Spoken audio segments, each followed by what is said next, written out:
Ritornati nel centro Polesine, siamo a Crespino, 1700 abitanti, una città che ha una storia straordinaria, perché così davanti a una chiesa importante, dietro la chiesa c'è un museo che addirittura ha dei reperti importanti del 1200, quindi scopriremo un sacco di cose di questa città.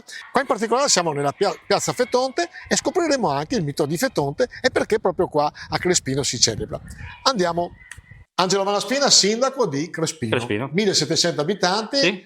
Un paese in una via importante, a fronte Po, quindi con tutti i vantaggi e pregi e anche difetti di chi abita vicino al Po. E cominciamo con la domanda classica che facciamo quando andiamo a trovare i sindaci. Pregi e difetti del suo paese. Beh, i pregi, allora io rappresento una lista che si chiama Orgoglio Crespinese e quindi partiamo da un orgoglio che è quello del nostro posto, che è quello che parte da questo posto, che ovviamente è un ufficio di un palazzo storico del 1877, in una piazza Fetonte vasta con fronte chiesa del 700, quindi comunque con tante ville di nobili che vivevano a Crespino, con di fronte alla piazza la casa di Vincenzo Caravieri, Carbonaro, tra i fondatori della carboneria, vicino a dove realmente è nata la carboneria, cioè a Crespino, per opera di Felice Foresti, che era il pretore di Crespino, quindi un personaggio che ovviamente ha fatto la storia per quel che riguarda la carboneria. E ovviamente tutti noi sentiamo questo pregio o anzi questo orgoglio, in ogni caso ecco il motivo per cui l'orgoglio crespinese viene fuori anche nella rivolta, nella lotta contro l'abbattimento d'albero di Napoleone, dei francesi, che ha fatto, come dire, arrabbiare Napoleone stesso, e siamo stati dichiarati non cittadini italiani per un anno con un editto espressamente mandato da Napoleone direttamente, quindi se si tratta di fare storia l'abbiamo fatta. Secondo Ovidio, secondo la mitologia, Fetonte, il figlio di Apollo oppure il figlio di Elio, in quel caso o greco o romano, insomma ecco in base alla mitologia che cade appunto nel fiume Eridano, qua a Crespino. Questo è quello che si ritiene, insomma ecco. Come si sta qua a Crespino? Così sul benissimo, senza skate, sta meglio ancora. Però tu sei elegantissimo, perché? Sono elegantissimo perché mia moglie la tira alla pensione e allora mi mantiene. Ma città di pensionati o di molti giovani? No, a me è contento di quello che mi passa mia moglie, sono a posto. Crespino, si sta bene, lei ha l'aria buona. Allora voi siete poi fondamentalmente anche una città storica, ma vi sentite importanti il mito di Fetonte e il museo? Io abito dall'altra parte, adesso qui in centro non vengo mai, non so se qualcuno di loro adesso vi dà una risposta. E sente questa sua storicità, secondo te, oppure proprio assolutamente non ve ne può interessare di meno? Poco, però mi piace che se ne parli. Ecco, mito di Fetonte, di cosa ne sai tu?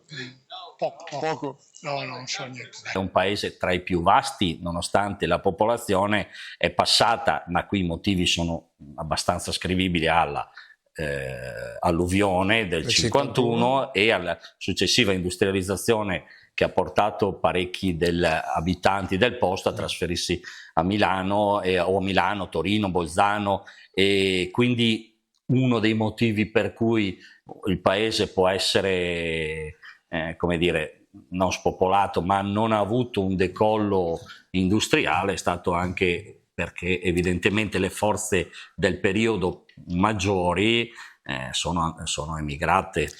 Mi sembra che siamo spopolati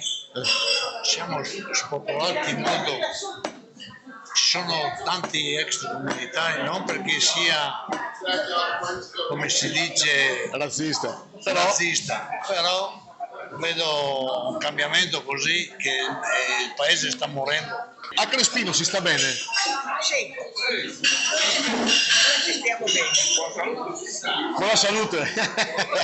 Ma dicevano, ci ha detto, è un paese che sta morendo. L'ho riscontrato anche voi? Sì. Gestore di Crespino, come lo trovi questo paese? Tu sei il bar centrale, forse quello più frequentato. Sì, bar centrale e anche vice sindaco, quindi Pure? vice ruolo. E quindi dal tuo doppio osservatorio? Beh, sicuramente è un territorio che si sta sviluppando parecchio anche dal punto di vista turistico, come attività grazie alle associazioni, alla Proloco, al circolo e non solo. Si stanno creando tantissime attività per dar vita a un'estate e trattenere le persone nel territorio, quindi una grande soddisfazione soprattutto in questi giorni di Pasqua, che abbiamo visto parecchi turisti frequentare i bed and breakfast, vivere le attività e vivere il paese. Sono 20 anni in Italia, ma Crespino da 2007. E Crespino vi ha accettato bene? Cioè, Sì, è certo. un... Sì, unica paese che mi fa piacere perché sempre salutano. Se conoscono o non conoscono, ma sempre tutti salutano. Mai avuto problemi come stranieri? Mai. Grazie. Una volta sì, adesso un po' meno siamo qua, però prima avevamo 12 persone che lavoravano, adesso purtroppo signori non c'è più. E forse anche ci sono meno soldi che girano. Certo, anche questo è un problema per tutti, non è solo per Ucraina purtroppo. Perché non si riesce a creare un circuito?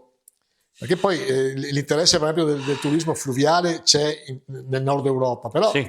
Io che ho anche partecipato a qualche congresso in giro, però non si parla di Crespino quasi mai, e questo mi dispiace, ma soprattutto non riusciamo a vendere questo prodotto importante nelle varie fiere in giro per il mondo.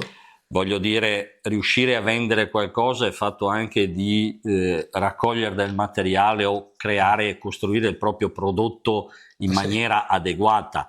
Posso a mio vantaggio dire, non è che chi mi ha preceduto non avesse chiaro questo, anzi è sempre stato chiaro in tutti.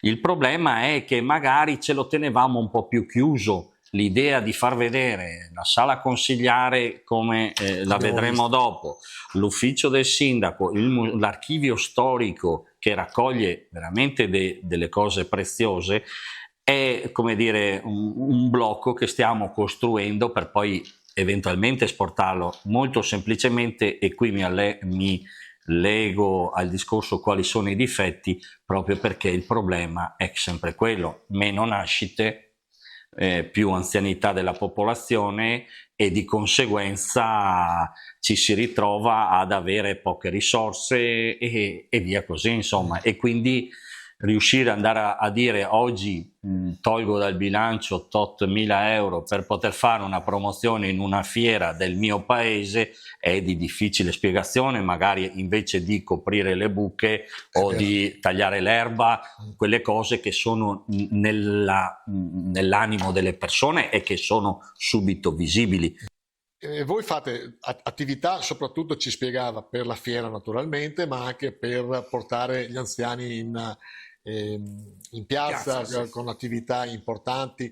Non siete in competizione, non so, con un Hauser, con altro? No, non siamo in competizione con nessuno, perché oltretutto ogni tanto ci troviamo e mettiamo giù le date per non metterci in controposizione o metterci si dice, una cavalarsi di una con l'altra le varie cose che facciamo, le varie attività. Ecco, un altro problema che abbiamo riscontrato è che non c'è cambio generazionale. Allora abbiamo anche noi questo problema lo sento molto, perché i giovani che seguono la Proloco sono pochissimi, e per cui diventa difficile a fare un seguito per gli anni che vengono. Ecco. Crespino, come la vedi da questo osservatorio rilassato? Qua, Crespino, abbiamo la piazza più bella del Polesine. Beh, questo è vero, anche tra l'altro più suggestiva. E anche la chiesa. E anche la chiesa. E si fa abbastanza, secondo te, per incentivare anche un turismo che potrebbe essere importante per Crespino? Diciamo che abbiamo 3 musei, abbiamo qualcosina, molte ville da vedere, sì. Bisognerebbe, non so, pubblicizzarlo un po' di più, mettere qualche cartello sulle strade, insomma, però diciamo che Crespino viene visitato abbastanza dalla gente. Noi siamo in collaborazione con l'amministrazione veramente, e fatto di progetti, li stiamo valutando, vari progetti, e tutte le nostre attività, benché servano a tirare, cioè portare la gente in piazza, portare gli anziani in piazza, sono anche attività dirette a portare turisti, portare persone da fuori a visitare quello che è il paese. È meglio essere lucidi, come è giusto dirlo. Puntiamo sul turismo perché non abbiamo grandi speranze per il resto. Polesine potrebbe creare un circuito. Guardi, il ragionamento è piuttosto, come dire, semplice. Anche l'idea di non aver mai corso insieme forse è uno dei motivi per cui non siamo riusciti a farlo. Ognuno fa la corsa per conto suo, e può essere, voglio dire, esempio, usciamo da Crespino, la rotonda di Rovigo, con tanto di piazza, metà dei rodigini non la conoscono, quando è un gioiello, e tanti altri, il museo di Adria, e voglio dire, sono tantissime le cose.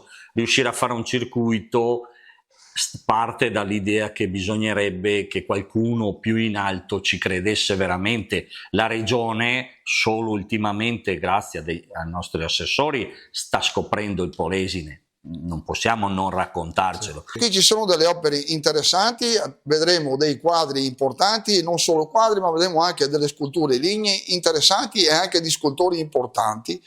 Ad esempio il Brustolon, un pittore del 1600 chiamato il Michelangelo dal legno.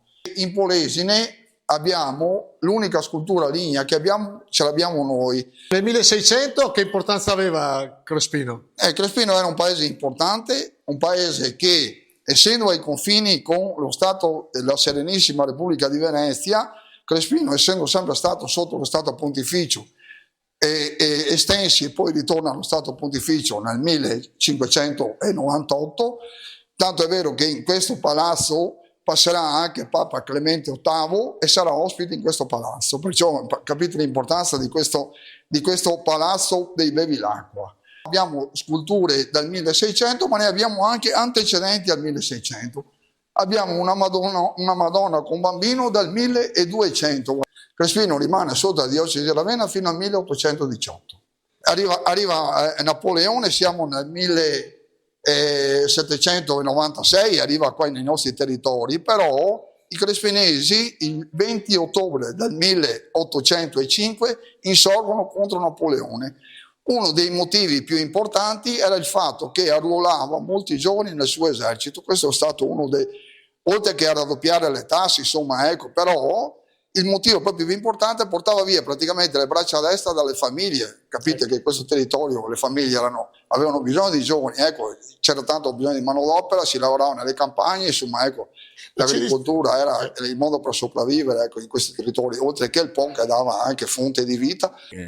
L'appello sarebbe: venite a comprarvi una casa a Crespino e sistematela, perché gli spazi ci sono, i servizi ci sono. Noi abbiamo dalla scuola, dall'asilo nido alla scuola media, con enormi sacrifici, nonostante i pochi abitanti, o comunque, e siamo nel comprensivo di Polesella, siamo comunque nel creare le sinergie con la polizia locale, che siamo da anni in convenzione con il distretto scolastico, però sono tutte cose che restano in equilibrio in base a dei numeri, e questi numeri devono tornare, e tante volte tornano in base a una popolazione che è quella giovane, è fatta di immigrati di varie o etnie o cose, e pochi italiani.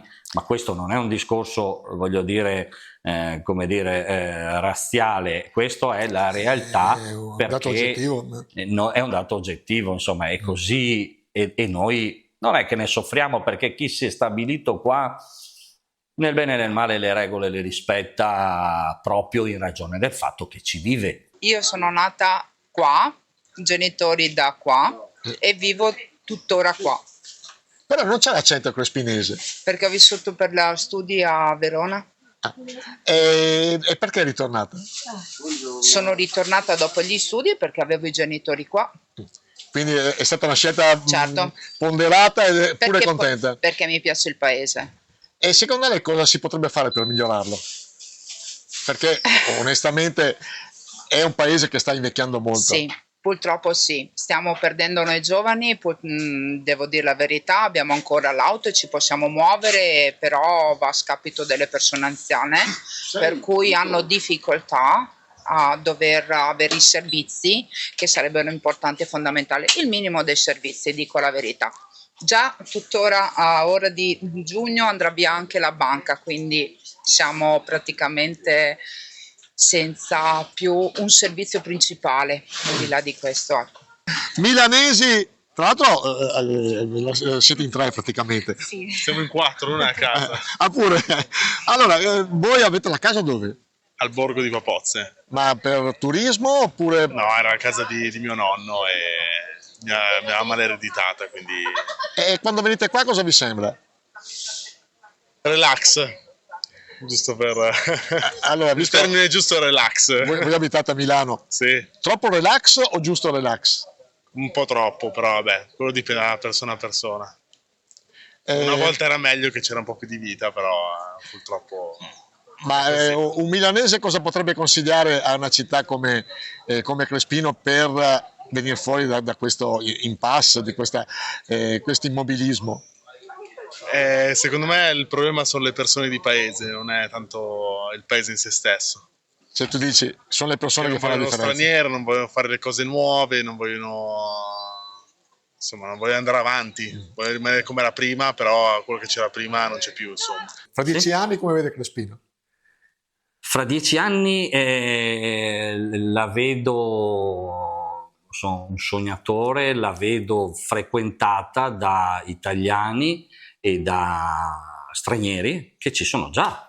Parliamo di perché comunque favorevolmente il turismo sul Po sta iniziando anche con iniziative proprio della provincia, con i borghi fluviali che quest'anno avrà la sua come dire, consacrazione e sta già iniziando in diverse parti, avremo delle manifestazioni anche lo vedrò su questo, frequentato da persone che vengono a conoscere la nostra realtà, ne rimangono colpiti favorevolmente perché trovare posti come questi, e di sicuro in montagna ci sono stati tutti, al mare ci sono stati tutti, da queste parti speriamo venga qualcuno a vedere che si può vivere, ci si può mangiare bene, e quindi vedo un fermento in questo modo qua. Dire che poi ci saranno chissà quanti negozi, c'è un limite anche al sogno, insomma a volte bisogna anche svegliarsi dopo